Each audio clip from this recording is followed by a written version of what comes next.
Today I'm going to show you how to go from a pike push-up to a freestanding handstand push-up. Now the jump might seem like a massive jump, but it's not actually that much harder from a strength point of view. That's if we can make the balance and the control very efficient, and that's what I'm going to show you today. Now I'm going to take you through lots of different progressions, but the two things that we need to know from the get-go is how strong are you and how balanced are you. So ideally we should be able to kick into a freestanding handstand whenever we want to. We should be able to move around in that position. We should be able to lock everything into one segment and open and close the shoulders, go between underbalance and overbalance, so that I can do that with lots of room for error and not fall down. Now in reality, most people's balance isn't going to be that strong, but the sooner we can start improving our handstand balance, the easier the handstand push-up is going to be. I would highly recommend that you're constantly improving your balance while you're working on the strength aspects, and then they'll come together to make the handstand push-up very efficient. Next, we need to check how strong we are in the pike push-up position. Now, if we can only get one repetition and it looks like this, then it's obvious that we need to fill more gaps with strength with easier progressions than the pike push-up. And for most people, I'd recommend getting very strong in our dips, making sure you get full range of motion, open up at the top, and we can just rep out there for 5+ reps. If that's too hard, we can make that slightly easier by doing eccentric dips, partial range, band assist, or go back to some push-ups. And if that's the case, I'd also add in some overhead pressing work. But ideally, all of our strength work is going to be closed chain. Now, closed chain means that we move our body, we don't move our hands. A push-up would be closed chain. I'm moving my body up and down. A barbell overhead press is going to be open chain, because now I'm moving the bar and keeping my body still. And the handstand push-up is closed chain. So I'm not moving the floor, I'm moving my body relevant to the floor.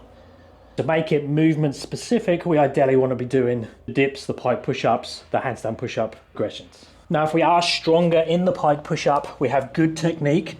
So our torso looks like we're doing handstand push-ups, meaning that the angle is doing this.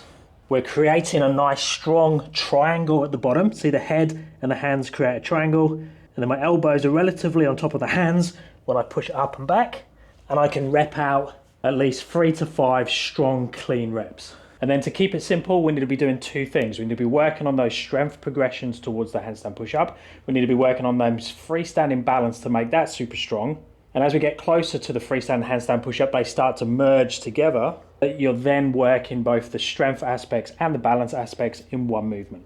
So the main thing we need to be focused on in terms of the balance is understanding how to go from a straight handstand to this closed shoulder position, the underbalanced position, and then back to the straight handstand again. So to build confidence, control there. Now the easiest way to do that is to use the wall. We can go back to wall or chest to wall. I'd highly recommend that most people do this chest to wall because the technique is a little bit better. However, when you're first learning, you're probably going to be too scared or not have the confidence and control to do it chest to wall. So let me show you the chest to wall version first. So we kick up to this position, turn the hands out slightly, so I'm leaning towards the wall in one piece. I'm not arching through the body, I'm not flexing through the body. I'm trying to keep that body one segment, just leaning against the wall. And then watch what happens. My shoulders come forwards, my toes slide down the wall until the toes come off, and then I push up to my handstand and then back to the wall again. Now if I'm a bit more controlled there, I'm going to pull from the wall into the handstand hold, show control, go back again.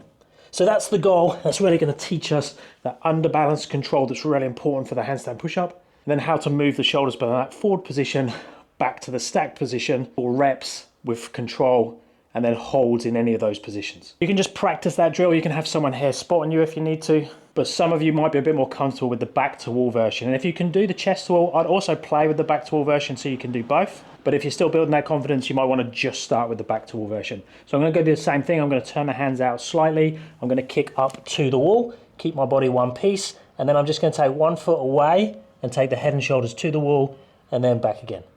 So I'm starting just to play with that shoulder position. Look, I can take this foot away because I have enough balance as I go into that position. So the head and shoulders are going forwards, hips and feet are going backwards that way a little bit, enough to create balance on top of the base, on top of the hands. and then I can move the shoulders. So I'm practicing that, but I'm keeping one foot on the wall for balance only. So there, what I don't want to be doing is this. I don't want to be sinking into the wall with my feet and my head and collapsing. I want to have a strong shoulder position there and back again. I feel more comfortable. I can pull from there and back. But I'm trying to reset every time into a tall one segment position against the wall. If you struggle big time with both of these, we just need to build more conditioning, more confidence in the handstand, then you're better off just building up capacity there. So just doing chest to wall handstand holds. So they're leaning back against the wall, holding one segment, looking down to the floor for most of the work. This is good for mobility, but it's not good for a freestanding handstand. We want to be looking down towards the base, so holding that position for time. Building that up to 45, 60, 90 seconds in that position, holding a conversation, be able to get up and down. Obviously, if you can only hold for 20, 30 seconds, that's fine. Just over time, we'll slowly build that up. And then back to wall, if we're still learning to balance for that few seconds, even 2 or 3 seconds in a handstand, I'm going to kick up, I'm going to make the body one segment, I'm going to push through the fingers till the heels come off, hold there for 2 or 3 seconds and then go back again. So that's going to control the overbalance, build confidence, and start to build that window of balance that's going to allow you to hold the handstand for longer. So you might need to do those first and then start to add in those shoulder drills, more specific balance towards the handstand push-up. So that's going to keep you busy on the balance side for probably 6 months, 12 months, even 18 months to get really good control in that position. And I recommend that you're doing that balance work 4 to 6 times per week. Now, to progress the pike push-up closer towards the handstand push-up strength point of view and skill point of view, we're going to externally rotate the hands. I'm going to jump up now with the feet elevated. So now this has put more weight into my hands and my shoulders. It's getting me more inverted like the real thing. And then I'm going to do the same thing, take head and shoulders down, create the triangle, push back up, open the shoulders. Now I can go repetitions there. And I want to build that up until I can do 3 to 5 strong reps. Now you will have to play around with your setup in terms of the height your feet are, the distance your hands are away from your feet. And that's going to be determined by confidence in the position, strength in the position, limb length, and flexibility. We can progress it again and make it even more like the freestanding handstand or the full handstand push-up variation by lifting one leg up. So now the goal is to have this leg in line with the torso as much as you can flexibility-wise. And then as I come down, see again, I've got that angle, head, shoulders, torso, hips, legs, and then I push back out to that position. So there, 3 to 5 repetitions, more and more weight into the upper back shoulders and less weight in the feet.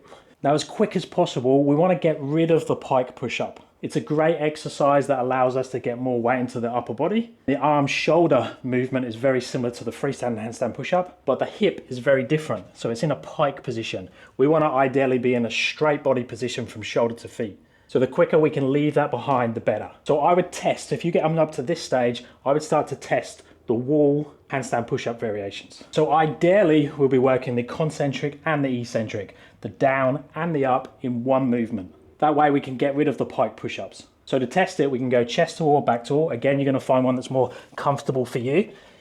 I'm gonna start in that chest to wall position, so externally rotated hands. I'm gonna come down to make that triangle, and then ideally I'm gonna push back up. Now you could slide back up with your feet. The bricks make this hard and I've got bare feet. I don't want to lose toenails, so I'm floating a little bit, or I could walk the feet back up. So if we can get around 3 repetitions there, then we can definitely say goodbye to the pike push-ups. But if we can only get 1 repetition there or no repetitions there, we might just have to work the eccentric, so the down only, and then keep doing the pike push-ups so we're getting the concentric and the eccentric movement to fill that strength gap until we're ready to do the full movements against the wall. Another option is to go back to wall, exactly the same setup, using this leg again to mimic the freestanding version, and come down, touch there, back up the wall, and again, see if you can get your 3 repetitions there. But again, if we still can't get that concentric work, we're gonna have to do the eccentrics. So the eccentric can be done again back to wall. I'm gonna go slow and controlled as I can, all the way down to my head touches, show control, and then come back out. Exactly the same chest to wall. The chest to wall one's just a little bit more challenging to get out of the position at the bottom. So there, slowly come down with control till the head kisses, and then step out the side. So that's going to look after the strength and the balance components. But how do we then merge those together and start working the freestanding handstand push-ups?